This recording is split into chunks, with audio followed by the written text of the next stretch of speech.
नमस्कार दोस्तों, जय हिंद। जो हरियाणा रोड के कर्मचारी है हिसार में आजकल कई दिन से धरने पर बैठे हुए हैं, वो धरने पर क्यों बैठे हैं और क्या क्या उनकी मांगे हैं, और जो आज का उनका प्रोग्राम था 10 बजे से लेकर 12 बजे तक का जो चक्का जाम का, उसका क्या हुआ, और जो वार्ता थी जीएम साहब के साथ वो कितनी सफल रही, और अगर विफल भी रही है तो उसके पीछे क्या कारण था। हम आज जीएम साहब से भी बात करेंगे, और जो साझा मोर्चा है जो यूनियन का, उसके जो नेता है उनसे भी बात करेंगे कि आखिर ये धरना क्यों चल रहा है और ये कब तक चलेगा। और नमस्कार दोस्तों, जय हिंद। नमस्कार जी। सबसे पहले अपना परिचय दें। मेरा नाम सुरेंद्र मान है। मैं पब्लिक हेल्थ में नौकरी करता था और सर्व कर्मचारी संघ हरियाणा जिला हिसार का प्रधान रह चुका हूँ, और वर्तमान में आज अखिल भारतीय किसान सभा में मैं सेवा रिटायरमेंट के बाद सेवाएं दे रहा हूँ। किसान मोर्चे को संभाल कर रहा हूँ। आज धरना स्थल पे पहुंचे हो, क्या कहना चाहोगे इसके बारे में? हमारा जो ये जीएम हिसार है राहुल मित्तल, बहुत ही एक ओछी और घटिया मानसिकता का अधिकारी है। वो कर्मचारियों का शोषण करने के अलावा कुछ नहीं करता। ये कुदरत ने, कहते हैं कि कुदरत बहुत बड़ी चीज है, आंखों की रोशनी छीन ली। किसी के साथ ऐसा ना हो, हम भी इनके पास संवेदना व्यक्त करते हैं, परंतु ये नहीं देख रहे कि कितने लोगों की बद्दुआएं ले रहे हैं। ये हमारे कर्मचारी की डेथ होगी, उसकी लड़की हैंडीकैप्ड है और कोई उसका वारिस नहीं है, उसकी भी लड़की के केस को 1.5 साल से पेंशन का केस पेंडिंग पड़ा है। यहाँ पर ये कर्मचारियों की एसीपी है, इंक्रीमेंट है, पे फिक्सेशन है, यहाँ तक कि नहीं मेडिकल बिल होता है। जो कर्मचारी बीमार हो जाता है, क्रोनिक खतरनाक बीमारी से पीड़ित होता है, ये 1-1 साल से उनकी यहाँ पर पेंडिंग पड़े हैं। ये कल रख फाइल लेके जाता है, उल्टा कहता है कि तेरा क्या हिसाब किताब है इसके अंदर, उल्टा चार्जशीट करता है। ये आपसे में लड़वाता है कर्मचारियों को। कल रख क्या करेगा भाई। दूसरी सबसे बड़ी एक निंदनीय बात ये है, इनके फादर हैं जो एक्साइज एंड टैक्सेशन के डिप्टी ETO हुआ करते थे, वो साथ आते हैं। उसका क्या काम भाई, वो एक आम नागरिक है, रिटायरमेंट हो चुका है। ये हमारी फाइल क्यों देखे? दुर्भाग्य इस बात का है। हमारे ऑफिस के अंदर सुप्रेंट है, यहाँ AO साहब हैं, RSO साहब हैं, SO साहब हैं, और हमारे अधिकारी हैं जो सेकंड वो लाइन के बोलते हैं, उनको हम ये उन पर विश्वास नहीं है। और ये नहीं पता इसको कि जो नोटिंग चढ़ती है उस नोटिंग के ऊपर जो मोहर लगती है जीएम साहब की साइन करने की, उसके नीचे इनिशियल 3 अधिकारियों का होता है ये, और नोटिंग पर भी उनके साइन होते हैं। वो अपना टिप्पणी देते हैं, ये गलत है या सही है, उसके आधार पर जीएम साहब साइन करते हैं। उसी जीएम ने उन पर विश्वास भी नहीं है कि हो सकता है कि वो क्या गलत काम करवा ले। और ये नहीं पता इसको, उसके जो जीएम साहब जो परिपत्र जारी करेगा, अगर उसकी मोहर के नीचे जिन अधिकारियों की इनिशियल है, कल न गलत काम होता है तो पहले जिम्मेवार वो होते हैं, क्योंकि वो नीचे का सारा काम देखते हैं। ये कि जीएम सारा काम इकट्ठा नहीं देख सकता कि ये चीज़ का, ये उस पर विश्वास नहीं है। पहले उसका बाप पढ़ता है और फिर ये साइन करता है। ये कौन सा मतलब ये तरीका? ये सरासर हमारे जो सेवा नियम है, हमारे CSR है, हमारी जो सेवा की जो शर्तें, सेवा शर्तें हैं, उनका उल्लंघन ये जीएम कर रहा है यहाँ पर। दूसरी बात हम कहना चाहते हैं कि ये हमारे 2 साथियों ने ट्रांसफ़र करवा दी। एक हमारे ढिल्लो साहब हैं, कल क्लैरिकल लाइन से हैं, उनकी नो करवाई। राजकुमार हमारे डिपो प्रधान है सर्व कर्मचारी संघ के, यमुना के ड्राइवर हैं, उनकी करवा दी। अरे कितनी बदली करवाओगे? अरे बदली करवाना तात्पर्य क्या है? जो आप गलत काम कर रहे हो, जो आपके दुम चल रहे हैं, वो उनकी बदली क्यों नहीं हो रही है? ये बात है। कर्मचारियों की जो मांगे हैं उनके बारे में बताएं, कितनी जायज है और कैसी है मांगे? मैंने आपके सामने मांगे रखी हैं कि 1-1 साल से ACP जो 8, 16, 24 की लगती है हमारी, रेट ऑफ इंक्रीमेंट होता हमारा हर साल लगती है, पे फिक्सेशन होता है हमारी, प्रमोशन होती है हमारी, मैंने मेडिकल बिल का कुछ जिक्र किया है, पेंशन केस का जिक्र किया है, लीव इनकैशमेंट का जिक्र किया है, वो सारी फाइलें पेंडिंग पड़ी हैं। तो यह क्या मांग नहीं है? हमारी मांग यही है कि जो ऑफिस के काम रुके हुए हैं उनको तुरंत प्रभाव से निकाला जाए, और विक्टिमाइजेशन को बहाल किया जाए। इस मांग मुद्दे को लेकर के न ये आंदोलन है। अभी हमारा जो 10 से 12 बजे तक का कार्यक्रम, हमारा जो 2 घंटे जाम का रखा था, वो अभी वार्तालाप के बुलाया है। हमारा जो साझा मोर्चा की केंद्रीय कमेटी है वो बातचीत के लिए गई हुई है। हमने कहा कि ये मांग है जो आपके टेबल पर मांग पत्र रखा हुआ है। हमारे हिसार की डिप्पू साझा मोर्चा ने वो मांग पत्र दे दिया, प्रदर्शन कर दिया, आपने कार्रवाई क्यों नहीं की गई? अगर कार्रवाई करता ठीक है, नहीं तो 2 घंटे 10 तो 12 को नहीं, 12 तो 2 भी हो सका, 2 तो 4 भी हो सके, और तड़का भी हो सका, और पक्का भी हो सका है, और सारा दिन का भी हो सकता है। चक्का जाम करते हमें कोई डर नहीं लगता, क्योंकि हमने इसकी मतलब फड़क काट के छोड़नी है। या तो काम कर दे, निजी को लड़ाई नहीं है, निजी कुछ होता नहीं हमारी लड़ाई कुर्सी की है। इस बात को लेकर के ना हमारा ये आंदोलन चला हुआ था रहा है। तो जो एक मीटिंग चल रहा था रोडवेज कर्मचारियों का जीएम के साथ, शायद उसकी सहमति नहीं बनी है, जिसके कारण दोबारा से नारेबाजी शुरू हो गई है। जानेंगे। साझा मोर्चा आगे बढ़ो, तुम्हारे साथ हैं। मांगे न मानने वाला जीएम मुर्दाबाद,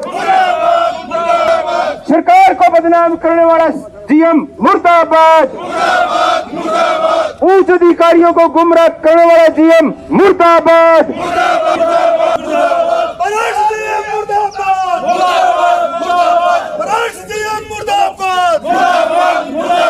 जीएम का बाबू मुर्दाबाद, मुर्दाबाद, मुर्दाबाद, हल्ला मलिका मुर्दाबाद, मुर्दाबाद, मुर्दाबाद, जय जीएम मुर्दाबाद, मुर्दाबाद, मुर्दाबाद, फाइली घटे मुर्दाबाद, मुर्दाबाद, मुर्दाबाद, जय जीएम मुर्दाबाद, मुर्दाबाद, मुर्दाबाद, मांगनी मांगे मुर्दाबाद, मुर्दाबाद, मुर्दाबाद, फाइली घटे मुर्दाबाद, मुर्दाबाद, मुर्दाबाद, ऐसे भी लावा मुर्दाबाद, मुर्दाबाद, मुर्दाबाद, मुर्दाबाद, मुर्दाबाद, मुर्दाबाद, मुर्दाबाद, मुर्दाबाद, मुर्दाबाद, कर्मचारियों का खून चूसने वाला मुर्दाबाद, मुर्दाबाद, झूठा सीएम मुर्दाबाद, मुर्दाबाद।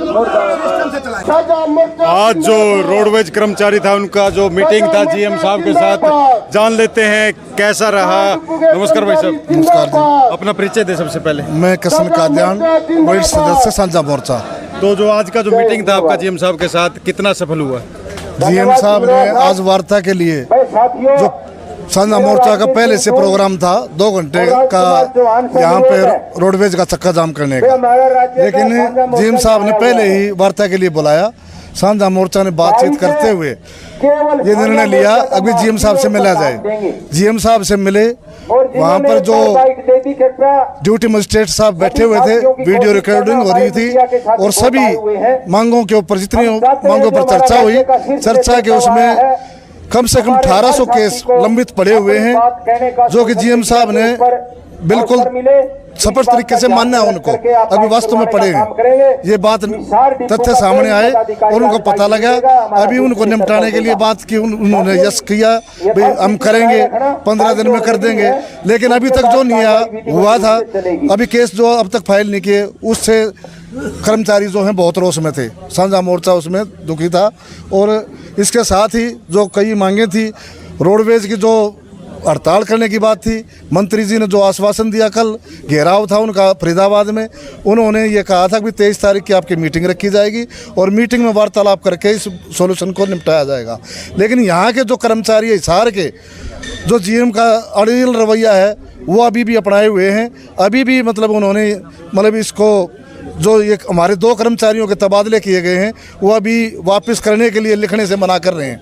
और उससे भी जो साझा मोर्चा है वो बहुत आहत है। सारे कर्मचारी इस बात से आक्रोशित हैं और वो आंदोलन पर भी जा सकते हैं। लेकिन हम फिर भी जीएम साहब से ये अपील करना चाहते हैं भी उनके बारे में वो लिखित में पीएसटी साहब को उनके ऑर्डरों की कैंसलेशन भेजें और दोबारा से इनके भाई ऑर्डर कराएं। जिस स्पीड से ये ऑर्डर करवाए गए थे, उसी स्पीड से इनके ऑर्डर रद्द किए जाएं और ये वापस जितनी भी मांगे थी लंबित, इनको तुरंत 5-10 दिन के अंदर निपटाने का काम करें, तभी ये आंदोलन रुकेगा। अन्यथा ये साझा मोर्चा और आगे इसके रूपरेखा लेकर के आगे बढ़ाएगा। धन्यवाद। साझा मोर्चा है जो है इसमें कौन कौन से डिपार्टमेंट के कर्मचारी भाग ले रहे हैं? इसमें सभी के सभी केवल रोडवेज के कर्मचारी हैं और रोडवेज का ही साझा मोर्चा है। कौन कौन सी ऐसी मांगे थी जिन पे सहमति नहीं बन पाई? ऐसी मांगे जैसे 3-3 साल से एसीपी नहीं लगे लोगों के। सिर्फ क्या था, कोई भी तेल की रिकवरी है या और किसी चीज़ की छोटी मोटी जैसे फ्लाईओवर से चले गए, उस पर भी 4B लगा रखी है, जबकि वो उसकी उचित नहीं बनती। 4B लगाना ही उचित नहीं बनता और उस केस को निपटारा करने के लिए एक दिन में निपट सकता है वो केस, लेकिन वो केस नहीं निपटाए गए। वो कम से कम 2-2, 3-3 साल तक लंबित पड़े हैं और उससे जितने भी कर्मचारी हैं वो उससे सभी सफ़र हो रहे हैं, उनके एसीपी नहीं लगे हैं, इससे सभी परेशान हैं। आपका परिचय साहब? सरबत पुनिया, प्रदेश महासचिव हरियाणा रोडवेज वर्कर यूनियन और वरिष्ठ सदस्य साझा मोर्चा। जो मीटिंग था जीएम साहब के साथ, क्या रुख लगा जीएम साहब का? अपने मीटिंग में थे आप? देखो, मीटिंगें पहले भी कई बार यहाँ हमारे लोकल साथियों के साथ हुई है और इसीलिए ये धरना साथियों ने रखना पड़ा। पर साझा मोर्चा राज्य शिष्टमंडल आज यहाँ पहुँचा, ये हम इनके धरने का समर्थन करने आए थे और इसी दौर में आज जीएम साहब ने हमारे को निमंत्रण दिया और हम बातचीत करके आए हैं। परंतु बड़ा दुख है कि वो लगभग 1 घंटा बातचीत हुई है। वो जो बहुत ही जेन्युइन इनकी मांग और समस्याएं थी, जिस पर जो हम बातचीत कर रहे थे, वो उन्होंने स्वीकार तो कर लिया, मांग जायज़ है। और लगभग 700-800 लंबित केस हैं जो कि 3 दिन या 4 दिन का समय लगता है उनको निपटाने में, और वो 1-1 साल से 2-2 साल से लंबित केस पड़े हैं। एक तो वो केस जो निपटाने की बात थी उसके लिए आज भी गंभीर दिखाई नहीं दिए। वो कहने को तो कहते हैं कि हम अभी कर देंगे, परंतु पहले भी कई बार आश्वासन दिए हैं। आज भी इस पूरे मांग पत्र पर उन्होंने कहा कि 1 महीने का समय लग सकता है, तो आज भी कोई उनका रुख बहुत अच्छा नहीं था। दूसरी जो बात है, यहाँ जीएम साहब ब्लाइंड है, इनके पिताजी इनके साथ आते हैं और साथ जाते हैं, हमें कोई दिक्कत नहीं, क्योंकि वो ब्लाइंड है, उनको लाने में ले जाने में ये उनका सहयोग लेते हैं, कोई दिक्कत नहीं हमें। पर यहाँ जो सरकारी कार्य में जो इंटरवीन करते हैं, यहाँ के केस जो लंबित है उनमें इंटरवीन करते हैं हमारे यहाँ के डिपो के कर्मचारियों को, उसमें काफ़ी बड़ी दिक्कत है, वो हमने उनके सामने रखी है। तीसरा जो हमारा मामला था कि ये धरना जो दे रहे हैं, धरना देने वाले जो कर्मचारी नेता 2 नेताओं के तबादले किए हैं, अब वो 2 नेताओं के जो तबादले किए हैं उनको वापस करने की जो बात हुई थी, ये कहने लगे कि मैं इस पर कुछ नहीं कर सकता। जब इस पर कुछ नहीं कर सकते तो फिर किस बात का बातचीत? हम कहना चाहते हैं, हमने ये पूरी बातचीत कल ट्रांसपोर्ट मिनिस्टर के सामने भी रखी है, उन्होंने भी एक आश्वासन दिया है, वरना ये आज से यहाँ चक्का जाम का आह्वान किया था यहाँ के हमारे रोडवेज के साथियों ने, पर हमने परिवहन मंत्री के आश्वासन को देखते हुए इसलिए आज यहाँ चक्का जाम करने का प्रस्तावित चक्का जाम था उसको स्थगित किया है। आज केवल करेंगे यहाँ पर हम प्रदर्शन, और 3 दिन का समय देते हुए अगर फिर भी यहाँ जो प्रशासन और उच्च प्रशासन और परिवहन मंत्री अपने वायदे के अनुरूप अगर ये मांगे पूरी नहीं करते और हमारे कर्मचारियों तबादले वापस नहीं होते, तो आने वाली 16 जून को पूरे प्रदेश में 2 घंटे काले झंडे लेकर तमाम डिपुओं पर प्रदर्शन किए जाएंगे और यहाँ लगातार धरना जारी रहेगा। ये हमारा जो आंदोलन का स्वरूप है वो हमने थोड़ा सा चेंज किया है, वो क्योंकि परिवहन मंत्री ने आश्वासन दिया है, इसलिए हम चाहते हैं जल्दी ही परिवहन मंत्री के दिए हुए आश्वासन पर वो खरे उतरे और कर्मचारियों को ये धरना समाप्त करके अपनी ड्यूटियों पर काम करने का मौका मिले। धन्यवाद आपका। अमित मेहराना, सदस्य वरिष्ठ साझा मोर्चा। आगे हमारी रणनीति ये है कि आज हमने ये महाप्रबंध महोदय से बातचीत की है, लेकिन वो वार्ता हमारी विफल रही है क्योंकि महाप्रबंध महोदय मांगों को मानने के लिए तैयार नहीं है और जो 2 कर्मचारियों को ट्रांसफ़र किया गया उनका लेटर लिखने के लिए वो तैयार नहीं है। तो हमारी आगे रणनीति है, 16 तारीख को प्रत्येक डिपो में पूरे हरियाणा में 2 घंटे का काले झंडे लेकर विरोध प्रदर्शन किया जाएगा। जीएम हिसार से बात कर लेते हैं कि जो आज का जो मीटिंग था वो सफल क्यों नहीं हुआ, क्या कारण रह गया कि वार्ता जो थी किसी सिरे नहीं चढ़ी? ऐसा देखो, इन्होंने मुझे एक तो कुछ छोटे छोटे केस है उसके लिए कहा है, तो मैंने कहा है कि देखो हमारे पास ये जितने भी जैसे जो मान लो कोई भी बस है, जैसे मान पुल के ऊपर से चलेगी या फिर जी वर्दी नहीं पहन रखी चालक या परिचालक ने, या फिर क्या है कि जी उन्होंने बाईपास से ले गए, इस तरह के केसेज हैं। मतलब जी ये केस हमारे पास आते भी रहते जाते भी रहते हैं, तो इन केसों को हम विद इन 1 मंथ, ये देखो कुछ केस तो हम आज ही कर देंगे, मैंने सारा तैयार करा रखा है, और मतलब विद इन मंथ जो इस तरह की जो चीज़ें हैं ना आपकी, ये सारी के सारी हम क्लियर कर देंगे। दूसरी बात ये कह रही है कि कितने केसेज हैं सर जो आपने बताए हैं, जो पुल क्रॉस करने वाले और वर्दी वाले जो केसेज हैं, ऐसे कितने केसेज होंगे? ये लगभग जी जैसे 400 के आसपास बता रहे हैं पेंडिंग। तो क्या एक दिन में 400 केसेज पूरे हो जाएंगे सर? इसमें तो देखो हम 50-100 नोटिंग पे हमने जैसे इसमें तैयारी सारी कर रखी है इसकी, क्योंकि इन्होंने मुझे 15 मई को नोटिस दिया था, तो उसमें मैंने इनको बताया था कि 2 तारीख तक तो हमारा अंत्योदय का मेला चल रहा है। तो उसमें एक तो क्या है कि हमें गाँव के अंदर जो लाभार्थी थे वहाँ से लाकर मेले तक लेके जाने थे, वो बसों के काम हमें दे रखा था। इसके साथ साथ उकलाना जो ब्लॉक का था, जो नोएडा में खुद था, तो मैंने कहा था कि 2 तारीख तो देखो इसमें मुझे वक्त लगेगा, उसके बाद हम करेंगे, और इससे वैसे हम रूटीन में जो भी हम आते हैं हम करते भी रहे हैं। तो इसके अंदर मैंने एक तो इसमें ये चीज़ कही है। दूसरी चीज़ इन्होंने क्या कही है कि जी जैसे फादर की जी, तो मैंने कहा जी देखो वैसे तो क्या है कि अब मैं पहले एग्जाम देता था, वहाँ भी मुझे रिटर्न लिखने के लिए सब्सक्राइब मिलता था रिटर्न राइट के लिए, और दूसरा क्या रेल में हम कहीं भी जाते एक बंदा हमारे साथ असिस्ट करने के लिए होता है, ठीक है ना जी।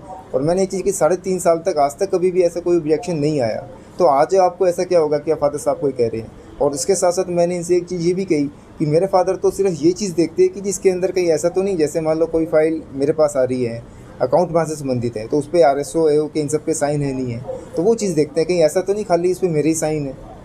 तो ये चीज़ मैं, तीसरी बात ये देखो इसमें तो 2 बातों पे तो हमारी जैसे सहमति बन गई। तीसरी बात ये DO का कह रहे हैं कि DO आप ये वापसी कराओ, तो मैंने उस बारे के अंदर इनसे कहा जी वो मेरे हाथ में नहीं है, मैं ऊपर बात कर लेता हूँ। तो मैंने ऊपर बात की है, तो बात करने पर ये कह रहे हैं कि 23 तारीख को इनकी मंत्री जी के साथ मीटिंग होगी, तो उसके अंदर इसको डिसीजन हम डिसाइड कर देंगे।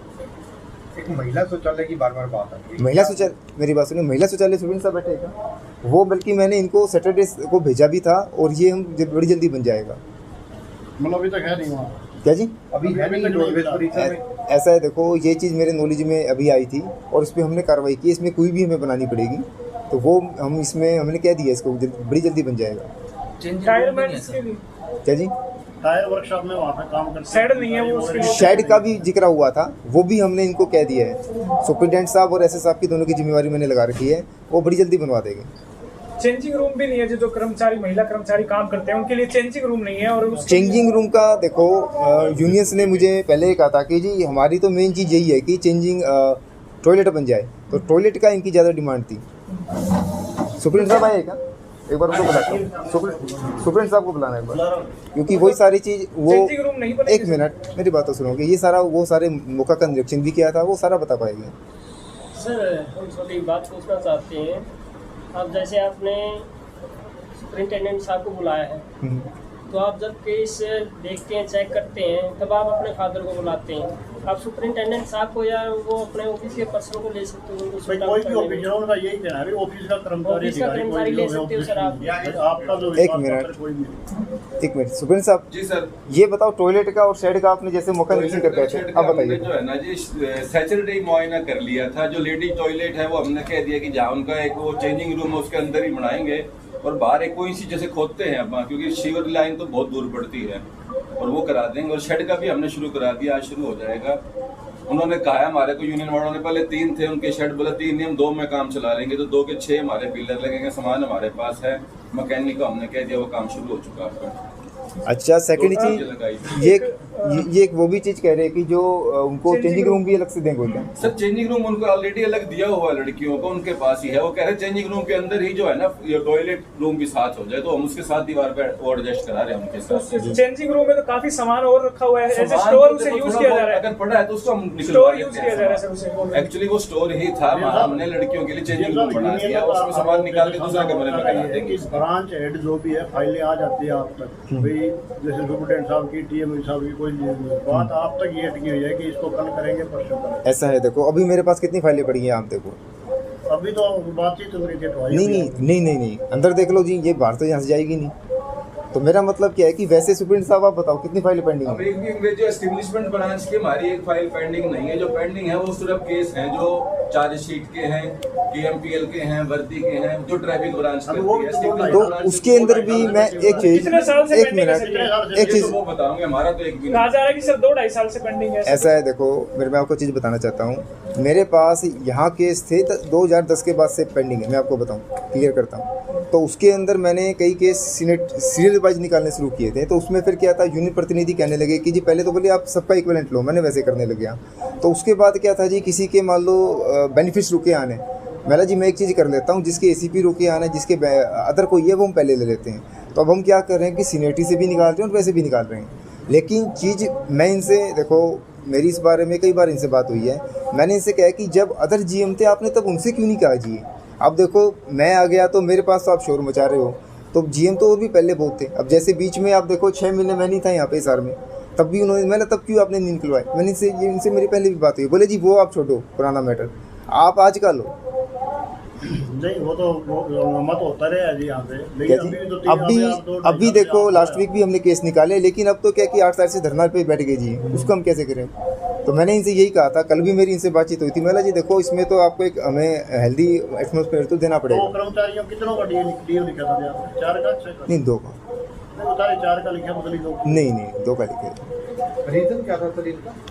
देखो जी रीजन इनका ये था, देखो सच्चाई तो इसमें ये, बाकी कुछ भी कहते रहे जी, ये अफवाह फैलाते हैं गलती। अफवाह किस तरह? मैं एक चीज़ बताऊं, एक बार तो क्या था जी, एक जैसे कोई किसी कर्मचारी को हमने नौकरी पे लगाना था, ऊपर से डायरेक्शन आई थी, तो उसमें 15 दिन का टाइम था। तो फाइल मेरे पास वो 4:30 पौने 5 बजे आई। तो आते ही जी हमारे जो ढिल्लो साहब है ये कहने लगे कि जी नहीं जी इस पर आपको भी साइन करने पड़ेगी। तो मैंने ढिल्लो साहब से कहा, मेरा ढिल्लो साहब इसके अंदर ना तो किसी की रिपोर्ट है, इसके ऊपर क्या है जी मैं देख कर दूंगा, कल निकाल दूंगा। तो फिर उन्होंने क्या किया जी, जैसे रिपोर्ट लेने के लिए शायद टीम पे गए होगी सुप्रीम साहब को, मुझे नहीं पता। मेरे को जैसे 5:30 पौने 6 की बात है, मैं रास्ते में था तो गाड़ी रास्ते में रोक कर जी, मतलब जी थोड़ी सी बदतमीजी भी की और फिर बोला जी अभी करनी पड़ेगी। मैं ढिल्लो साहब देखो ऐसे ज़बरदस्ती करना नहीं बनता, इस फाइल में क्लियर कट लिखा है 15 दिन हम आपको टाइम देंगे, टाइम सरकार ने दे रखा है, तो इसके अंदर मैं कल निकाल दूंगा। और वो फाइल में निकाल भी दी। तो इस तरह की कई बार बदतमीजियाँ करते हैं। आप जो केस का जिक्र कर रहे हो, उस दिन मैं साथ था, आपने कहा था सुप्रीम साहब से ये मारक करा लो, मैं अभी करके दूंगा इस केस। कौन सी जी? जो आप जिस कर्मचारी का जिक्र कर रहे हो। नहीं जिक्र तो मैं कर रहा हूँ, 4:30 की बात है ना जी। वो मेरी बात तो सुनो, मैं भी करूँगा, मेरी बात सुनो। उसके अंदर वो आया, आप गाड़ी में बैठ के चल पड़े। बेनीवाल साहब एक चीज़ मेरी नोट करो, अब जैसे एक दिन में क्या फर्क हो जाती है, वो निकल के आने एक चीज़ मुझे बताओ, एक दिन में एक चीज़ मुझे बताओ, सरकार की तरफ से उसमें 15 एक चीज़ मुझे बताइए। मैं भी करूंगा और वो गया सुप्रीम साहब से लिखवा के ऐसा है जी, मेरी बात सुनो, उसकी गलती नहीं है। चीज़ तो सुनोगे आप, उसमें क्या 5:30 मेरे ख्याल से बज गए थे। नहीं 4:15 आया था, 4:45 थे आप, 4:45 तो ऐसा मैं नहीं जाता। वो वहाँ पे गेट पे मैं साथ ही था। अच्छा एक चीज़ मुझे बताओ, चलो मैंने आपकी भी मान ली 4:45 की, अगर मान लो 4:45 भी में गया तो उसमें एक दिन में क्या हो गया, जबकि उसमें देखो सरकार ने 15 दिन, मेरी बात तो सुनो, उसके अंदर 15 दिन का सरकार ने टाइम दे रखा था। अच्छा एक चीज़ मुझे बताओ, उस फाइल में मैं अपने पास भी लीगल वैसे 2 दिन 7 दिन तक रख सकता हूँ। तो मेरा मतलब ये है कि जी चीज़ तो सुनिए, चीज़ सुनिए, देखो इसके अंदर चीज़ ऐसे है जी। सर ये भी कहा जा रहा है कि 12 ऐसे कर्मचारी कच्चे जिनकी सैलरी नहीं आई है, लगभग 14 तारीख के करीब हो चुकी है, 13-14 तारीख, अभी तक सैलरी उनकी नहीं मिली। एक मिनट ये बताइए सुबह सर, किसी की पेंडिंग है सर, कल ही इस बारे में पता हुआ लगा है, और कभी एक बार आप दोबारा पता कीजिए क्योंकि अभी भी ये मामले पेंडिंग। कोई है पेंडिंग इसमें? मेरे तो नॉलेज में नहीं है। ये सब शिफ्टों पर कर्मचारियों के तबादले किए जाते हैं। 5 मई को तबादले हुए थे और उनमें से कईयों ने अभी तक ज्वाइन नहीं किया। ये मामला ध्यान में है। एक बार टीम साहब कहाँ पे हैं? जी सर टीम साहब, इसमें जो 5 मई को उसका क्या स्टेटस है? बदली तो लंबी थोड़ी लिस्ट आती है लेकिन बदली को ज्वाइन नहीं करते। बताइए टीम साहब, अभी अपने ने किए तो उसका क्या स्टेटस है? रिलीव कर दिए जी, जो ऑर्डर हुए 5 तारीख वाले अभी तक कई रह रहे हैं। 5 मई वाले 5 तारीख वाले उन्होंने देखी, उनकी एक्सप्लेनेशन कॉल कर दी है। शायद वही दोबारा घूम फिर के कैंसिल। जो कंसर्न इंचार्ज ने जिसने रिलीव नहीं किए हैं उनके लिए एक्सप्लेनेशन कॉल कर दी है। और बताइए अभी आज का क्या मामला है? क्या जी? निपटाओगे? हम तो निपटाने के चक्कर में हैं। अब इसीलिए मेरी बात सुनो, मैं तो निपटाना ही चाह रहा हूँ। मैंने तो बल्कि अब भी इनसे कहा है, इसलिए इनको लेटर जारी किया है। लेटर जारी करके इनको बुलाया सबको और इनसे यही कहा कि जी टेबल के ऊपर बैठकर ही कोई भी चीज़ डिसाइड होगी। आप चक्का जाम भी कर लिया, धरना भी कर लिया, उसके बाद भी टेबल पे ही हमने बैठना है। लेटर आपने वो 6 का भी जारी करा था, फिर आपने 13 को कर दी। 6 तारीख को ऐसा है जी, बरवाला बस स्टैंड के रिगार्डिंग मुझे मीटिंग पे चंडीगढ़ बुलाया गया था, तो उस कारण से बल्कि मैंने उसमें लिखा, वो एडमिनिस्ट्रेटिव ग्राउंड के जैसे ये हवाला देते हुए 13 तारीख को लेटर जारी किया था। अब किन किन मांगों पर सहमति आप लोगों की बन चुकी है और किन किन मांगों पर सहमति नहीं बनी? सिर्फ एक पॉइंट ऐसा है, ये कह रहे हैं कि डीओ आप जो है ना जी ऊपर से कैंसिल कराओ। तो मैंने कहा कि वो मेरी पावर नहीं है, तो मैंने ऊपर बात भी की है। तो वो कह रहे हैं कि इस पर डिसीजन 23 तारीख को इन सभी यूनियन को बुला रखा है, स्टेट लीडर्स को, उसमें लिया जाएगा। जो आपके फादर साहब के बारे में कहा जा रहा था कि अब वो यहाँ नए बैठे, क्या इस बारे में क्या निर्णय लिया गया? जो आप कह रहे हो कि सहमति इस पर बन गई है, तो ऐसे है देखो, वैसे तो मैंने इनसे एक चीज़ कही थी, मैला जी 3.5 साल से मेरे फादर आ रहे हैं, आज तक कभी किसी ने कोई ऑब्जेक्शन नहीं लगाया, तो आज आपको ऐसा क्या हो गया कि आप इस पर ऑब्जेक्शन लगा रहे हो? और दूसरी चीज़ क्या है कि जी मैंने कही थी कि इनसे, अब जैसे मेरे फादर है, सिर्फ उनका फाइल तो देखो जो सुप्रीडेंट है या फिर जो डीलिंग हैंड है वही निकलवाता है, सिर्फ मैं उनसे ये चीज़ चेक करा लेता हूँ, उसमें साइन सबके है नहीं है। तो इस चीज़ में तो मैं कोई दिक्कत नहीं होनी चाहिए इनको। चलो अब ये कह रहे हैं तो मैंने कहा ठीक है कोई नहीं, लेकिन मैंने इनसे एक चीज़ और भी कही, मैंने एक पब्लिक प्लेस है, यहाँ कोई भी आ जा सकता है, आप समझ रहे हो। इस तरीके का तो देखो प्रतिबंध मेरे मुताबिक नहीं होना चाहिए। फिर भी मैं कह रहा हूँ चलो कोई इशू नहीं है, इस मैटर को मैं नहीं चाहता, इस मैटर के लिए कोई बात हमारी ना बने। पिछली बार बस स्टैंड की दुकानों में ठेका छुड़ा गया था, कईयों ने जो एग्रीमेंट नहीं दिया था उनको कार्रवाई क्या हुई दुकानदारों पे? उसका तो फिर एक मैडम बताएं। अच्छा मैडम तो सुप्रीम साहब बताइए, आप आपके नॉलेज में नहीं दुकानदारों पे हुई या आपके पास इसका कोई है क्या रिप्लाई? क्योंकि अभी मेरे भी नॉलेज में नहीं है अभी। ये तो देखो काफी अभी देखो अभी मैं इस पर अपडेट नहीं हूँ, कुछ भी मैं नहीं बता पाऊंगा। सर कुछ और भी मांगों पर बातचीत हुई है? जैसे उन्होंने कोई और भी मांगे रखी थी कि 8 सूत्रीय मांग जो है वो रात्रि भत्ता जो है 1.5 वर्ष से पेंडिंग है। रात्रि भत्ता का बताइए प्रस्ताव लगाया हुआ पिछले कई दिनों से पेंडिंग था, तो जल्दी पूरा कर देंगे, अपडेट कर देंगे। हमने 7/2022 तक की तो पेमेंट कर दी, उसके बाद का पेंडिंग है अभी, तो मार्च तक का हम मंथ पूरा करा देंगे। जो 500-600 कर्मचारी हैं उनको कंफर्म करने की बात भी कही जा रही थी, उनको भी कंफर्म नहीं किया गया, इस पर आपका क्या कहना है? कंफर्म का बताइए आप। कंफर्म की जीएम साहब ने कमेटी बनाई थी, उसकी कमेटी की रिपोर्ट आएगी। आप आगे आ जाइए सर, थोड़ा सा आवाज नहीं आ रही। आ जाऊँ? हाँ इधर आ जाओ। सारे आपने मांगा जी सर, कंफर्म करने वाली मांग पर क्या? के लिए जीएम साहब ने कमेटी बनाई थी, जिसके अंदर अनुभाग अधिकारी, लेखा अधिकारी, हमारा स्टेब्लिशमेंट असिस्टेंट और जूनियर एडिटर की थी। तो वो जैसे रिपोर्ट देंगे उसके बाद आपको पुटअप कर देंगे हम कंफर्म के बारे में। अच्छा एक ओवर टाइम का भी था। पीएमए के केस जो है काफी पेंडिंग पड़े हैं, 750 और 1800 के करीब ये बताए जा रहे हैं, इसके बारे में आपका? पीएम के तो जिसमें डब्ल्यू साहब को बताइए। ये पीएमए के कुछ केसेस जो है पेंडिंग पड़े हैं, लगभग 750 और 1800 के करीब जो है। वो एक नोटिंग पे ले लिए, अभी वो जल्दी इनको निपटारा कर दिया जाएगा। कितना समय लगभग सर इसमें लगेगा? इस समय 15 दिन का तो दिया ही, लेकिन 15 दिन तो ज़्यादा है, उससे पहले करते हैं। ये कोई टाइम का इंतजार ही कर रहे थे क्या? जैसे पीएमओ वगैरह के अभी हो जाएंगे, आप भी कह रहे हो हमने जब किसी चीज़ का आप इंतजार ही कर रहे हो कि अब ये चीज़ उस समय करनी है।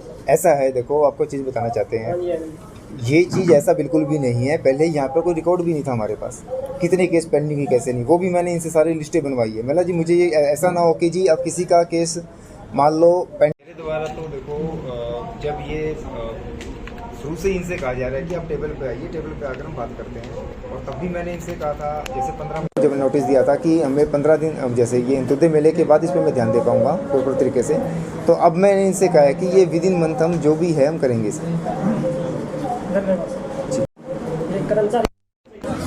धन्यवाद। तो रोडवेज कर्मचारियों का जो वार्ता था जीएम साहब के साथ वो आज का विफल रहा है, और उम्मीद है कि जल्द ही कोई साझा मोर्चा की तरफ से भी निर्णय लिया गया कि अगर बात नहीं बनी तो इस जो आंदोलन है, धरना है, इसको तेज किया जाएगा। कई जगहों पर काले झंडे दिखाने का भी बोला गया है। उम्मीद है सरकार प्रशासन इसकी तरफ भी ध्यान देगा और जो मांगे हैं सुनी जाएगी। हरियाणा टुडे से देवजात, जय हिंद जय भारत।